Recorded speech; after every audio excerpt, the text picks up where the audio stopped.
Triangle turns lethal. A cunning prisoner makes an outrageous escape. And a mysterious mug changes the world forever.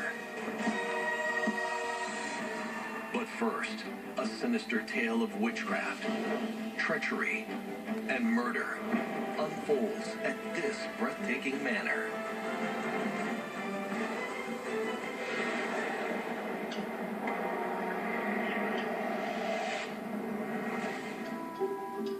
Located in central England, the charming town of Grantham is known as the birthplace of Britain's first female Prime Minister, Margaret Thatcher. It's also home to a dreamlike palace whose name literally means beautiful view. This is Belvoir Castle. It looks almost like an enchanted castle that you might read about in a fairy tale. Remodeled in 1801, this brick structure features an asymmetrical facade and slate roof. The sprawling estate towers high on a hill and overlooks more than 16,000 acres. It's surrounded by woodland. The gardens are beautifully designed and laid out. The interior covers more than 150,000 square feet. Adorning the 356 rooms are countless extravagant decorations. You're surrounded by portraits of all the former dukes and earls, and everything is on a huge scale. The whole thing is a symbol of decadence, of wealth, and of importance. But what's lurking behind the fairy tale facade is much more akin to a nightmare. This castle provided the setting for a story of English aristocrats, of witches, and of a shocking miscarriage of justice.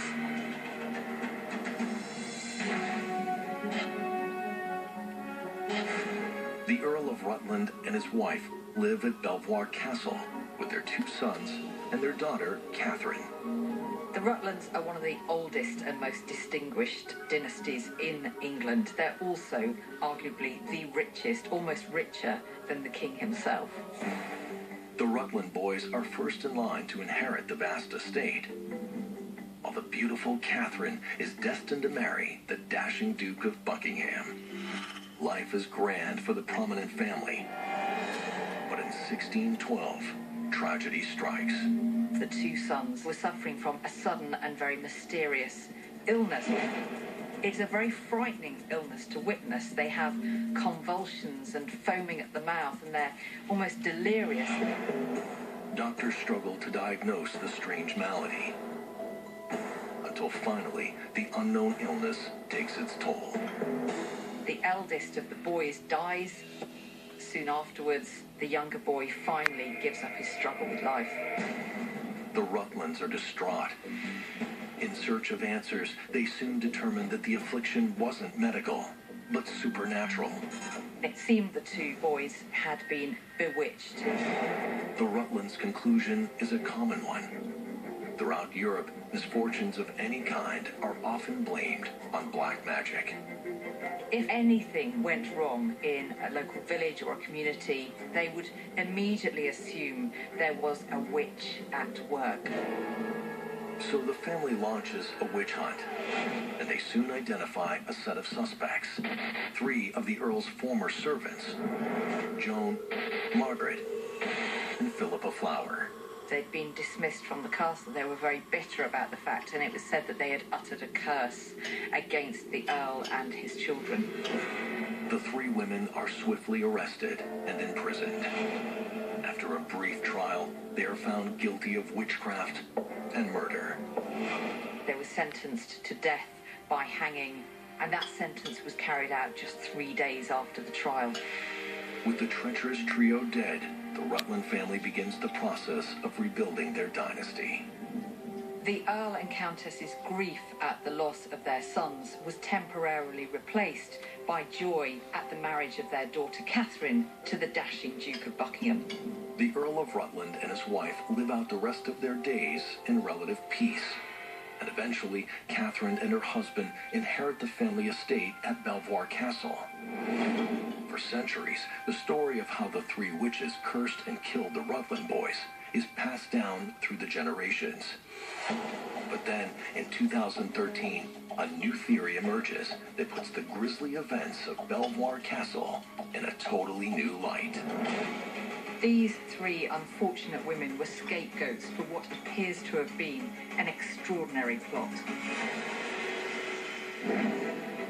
Historians now believe that the Rutland boys were not cursed, but poisoned. But who could have been behind such a heartless act?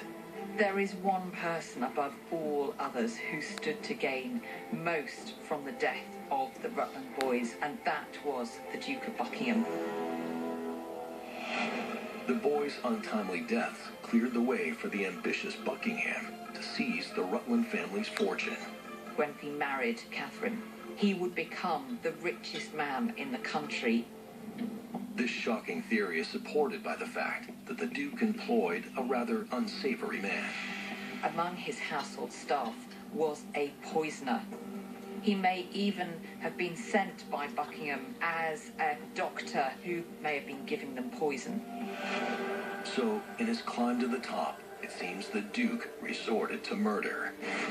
And the three flower women took the blame. As lowly servants, they were unable to defend themselves against such powerful accusers. The odds were so greatly stacked against the Flowers. They were poor, they were ill-educated.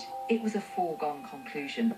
These three women should have gone down in history as innocent victims, but instead have gone down as witches. Today, the descendants of the Earl of Rutland still inhabit this magical estate, where an age-old tale of witchcraft, deception, and murder still captivates visitors and residents alike. An incendiary monk sparks a global revolution.